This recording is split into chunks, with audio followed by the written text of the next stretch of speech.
petit à petit, donc, je vais faire des galettes et je vais recouvrir donc, le grillage à poule de ces petites galettes, de cette petite épaisseur d'argile que je vais recouvrir uniformément sur toute la pièce. Donc, dans un premier temps, j'ai une ossature, un squelette avec la barre de fer. Par la suite, j'applique la mousse que je fixe avec du scotch facilement. Et par la suite, je fixe, je place, je pose le grillage à poule avec donc une tenaille et du fil de fer de manière à avoir une résistance sur le volume. Voilà.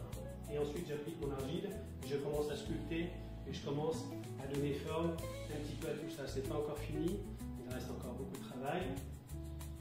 Donc par la suite, une fois que cette première étape sera terminée, quand j'aurai totalement terminé le travail du moulage, je serai satisfait de la forme, je vais commencer à procéder à un moulage. Donc le moulage, ce sera un moulage assez complexe parce que la forme est pleine de contre-dépouilles. Il va falloir que je fasse un moulage plâtre, donc à pièces, plusieurs pièces. Donc on a ce grand porte-à-faux ici, qui comprendra une seule pièce à l'arrière. Il y aura une pièce devant. Il y a des parties cachées, donc il y aura du plâtre aussi à l'intérieur, en dessous, du plâtre au-dessus. Les pièces commencent à se multiplier. Il y aura une pièce ici et donc à l'arrière. Il y aura une pièce de ce côté-là et une autre pièce là. Et certaines parties vont être coupées pour être moulées séparément. Par la suite, je pourrai procéder à un montage des différentes pièces. C'est un moule qui se présente assez complexe. Il va falloir prendre le temps.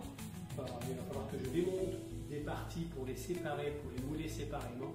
Et ensuite, que je fasse un assemblage de l'ensemble une fois que les plates seront positivées donc en résine polyester.